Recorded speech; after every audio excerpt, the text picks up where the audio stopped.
आज हम लोग देखने वाले हैं आपका जो है यहाँ पे क्लास 12th का जो है फाइनल पेपर होने वाला है, उसी का केमिस्ट्री का जो है बहुत इंपॉर्टेंट दीर्घोत्तरीय प्रश्न, ठीक है, सब्जेक्टिव प्रश्न इस वीडियो में, ठीक है, जो गेस किया हुआ प्रश्न है जो कि आपको इस बार सीधा बोर्ड में पूछने वाला है, ठीक है। तो आपको कॉपी और कलम लेकर बैठना है ताकि इस प्रश्नों को आपको सीधा नोट कर लेना है।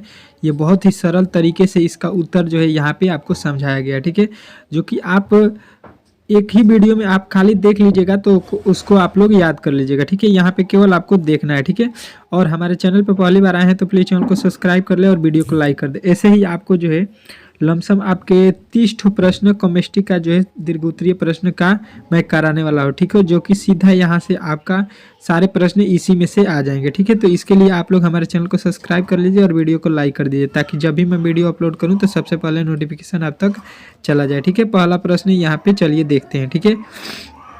चलिए यहाँ पे देखिए आपका पहला प्रश्न क्या पूछा गया है, ठीक है। आपको कलम और कॉपी लेकर बैठना है ताकि इसको लिख लीजिएगा। पहला प्रश्न कह रहा है मूलरता एवं मूललता की परिभाषा दें, ठीक है। मूलरता और मूललता की परिभाषा आपको लिखना है। तो सबसे पहले उत्तर में लिखिएगा मूलरता, ठीक है। किसी विलयन में 1 लीटर विलयन में घुले हुए विलय की संख्या को मूलरता कहते हैं। मतलब 1 लीटर जो विलयन होता है उसमें घुले हुए विलय की संख्या को हम लोग क्या बोलते हैं, तो मूलरता कहते हैं। एक ही लाइन का याद ही करना है कि 1 लीटर विलयन में जो घुला हुआ होता है विलय, उसी को हम लोग क्या बोलते हैं, तो मूलरता बोलते हैं, ठीक है।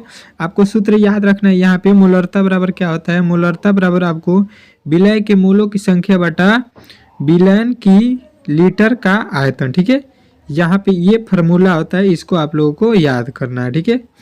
चलिए अगला आपसे सवाल में दिया गया था कि मूललता का भी प्रश्न जो है आपको परिभाषा बताना था, ठीक है। तो किसी विलयन की मूललता 1 केजी विलायक उपस्थित विलय के मोलों की संख्या के रूप में परिभाषित की जाती है और इसे निम्न प्रकार से लिखा जाता है, जैसे कि आप लोग यहाँ पर देख सकते हैं।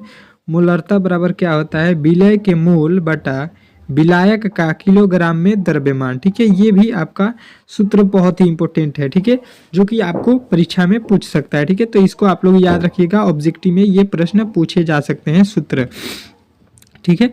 चलिए यहाँ पे आपके सामने दूसरा प्रश्न आ चुका है। बहुत ही इंपॉर्टेंट प्रश्न है ये प्रश्न, ठीक है, बहुत ही इंपॉर्टेंट है, इसको VVI डाल लीजिएगा। प्रासरणी दाब को परिभाषित करना है, ठीक है। क्या करना है, प्रासरणी दाब को आपको परिभाषित करना है, ठीक है। कह रहा है जब घोल और घोलक या सांद्रण घोल और तनु घोल अर्धपारगम झिल्ली से अलग होता है तो प्रासरणी की घटना को बंद करने के लिए जितने दाब की जरूरत होती है उसे प्रासरणिक दाब कहते हैं, ठीक है। क्या बोलते हैं, प्रासरणिक दाब, ठीक है। जब अर्धपारगम झिल्ली से अलग होता है कौन, तनु घोल या सांद्र घोल, तो जो आपका परिसरणिक दाब की जो है घटना को बंद करने में जितना वक्त लगता है, जितना दाब लगता है, उसी को हम लोग बोलते हैं प्रासरणिक दाब, ठीक है। इसे हम लोग पाई से सूचित करते हैं, ठीक है। इसको हम लोग पाई से लिखते हैं और पूछ देगा कि प्रासरणिक दाब का सूत्र, तो आपको याद रखना है क्या होता है, पाई बराबर CRT। क्या होता है, पाई बराबर CRT, जो कि आपको फॉर्मूला सीधा पूछने वाला है ऑब्जेक्टिव में, तो इसको एकदम याद कर लेना है, ठीक है। चलिए यहाँ पे आपका अगला प्रश्न क्या कह रहा है, ठीक है। आपका अगला प्रश्न कह रहा है प्रासरणिक दाब को परिभाषित करें क्यों प्रासरणिक दाब अपसामान्य हो जाता है, क्यों प्रासरणिक दाब जो है अपसामान्य हो जाता है, ये भी आपको बताना है, ठीक है। तो सबसे पहले यहाँ पे आपको बताना है कि परिसारक दाब जो होता है घोल पर आरोपित वह न्यूनतम दाब है जो परासरण को रोक देता है, ठीक है, उसे परिसारक दाब कहते हैं, ठीक है। प्रसारण को जो रोकता है उसी को हम लोग बोलते हैं परिसारक दाब, ठीक है।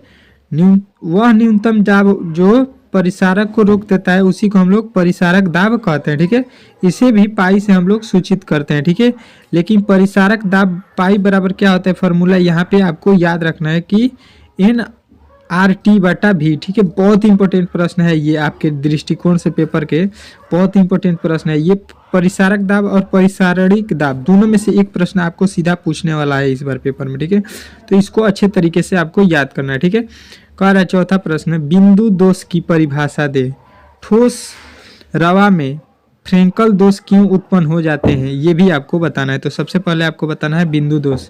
क्रिस्टल में आयनों के लुप्त होने या मिसप्लेस होने के कारण अशुद्धियां उत्पन्न हो जाती हैं, उसे बिंदु दोष कहते हैं। क्या कहते हैं? बिंदु दोष। क्रिस्टल में जब आयनों में लुप्त होने या मिसप्लेस होने के कारण अशुद्धता उत्पन्न हो जाता है तो उसे हम लोग बिंदु दोष बोलते हैं, ठीक है। चलिए यहाँ पे आपको क्या बताना है अब? फ्रेंकल दोष, ठीक है। फ्रेंकल दोष के बारे में भी बताना है। तो फ्रेंकल दोष के बारे में बताना है कि इस प्रकार के दोष में धनायन अपना स्थान छोड़कर अंतरकाशीय स्थान में पाया जाता है, ठीक है। इस दोष में क्रिस्टल के घनत्व में कोई परिवर्तन नहीं होता है। इस प्रकार के दोष कम समन्वय संख्या वाले यौगिकों में पाए जाते हैं, जैसे कि CaF2, ठीक है, या AgCl, ठीक है। ये दोनों आपके हो सकते हैं क्या? फ्रेंकल दोष, ठीक है। ये आपको एग्जाम्पल के तौर पे दिया गया था, ठीक है। तो यहाँ पे आपके मैंने 4 प्रश्न जो कि बहुत ही इंपॉर्टेंट प्रश्न थे उसको हम लोगों ने कंप्लीट कर लिया, ठीक है। आपके 4 प्रश्न जो है इस वीडियो में हम लोगों ने कंप्लीट कर लिया है केमिस्ट्री का, ठीक है। केमिस्ट्री का हम लोगों ने 4 VVI प्रश्न को कंप्लीट किया है, ठीक है, सब्जेक्टिव का। तो आपको यहाँ पे अभी भी लमसम 26 प्रश्न मैं कराने वाला हूँ। तो उसको देखने के लिए अगर हमारे चैनल पे पहली बार आए थे तो प्लीज़ चैनल को सब्सक्राइब कर लीजिए और वीडियो को लाइक कर दीजिए, जो कि बहुत ही महत्वपूर्ण प्रश्न है, ठीक है। आपको सीधा प्रश्न बोर्ड में पूछने वाला है वही, ठीक है। तो गेस किया हुआ प्रश्न है, आपको फ्री ऑफ कॉस्ट मिल रहा है। तो प्लीज़ इस वीडियो को एक बार शेयर अपने मन से कर दीजिएगा और इसको एक बार लाइक कर दीजिएगा, ठीक है। क्योंकि आपके लिए मैं बहुत ही मेहनत कर रहा हूँ, तो आपका भी फर्ज बनता है कि आप हमें थोड़ा सा प्रोत्साहित कीजिए, ताकि आप लोग एक लाइक करते हैं तो हमारा जो है मनोबल बढ़ता है, ठीक है। तो वीडियो को लाइक और शेयर जरूर कीजिए और चैनल पर नए आए हैं तो प्लीज़ चैनल को सब्सक्राइब कर दीजिए। मिलते हैं अगले वीडियो में, तब तक के लिए जय हिंद।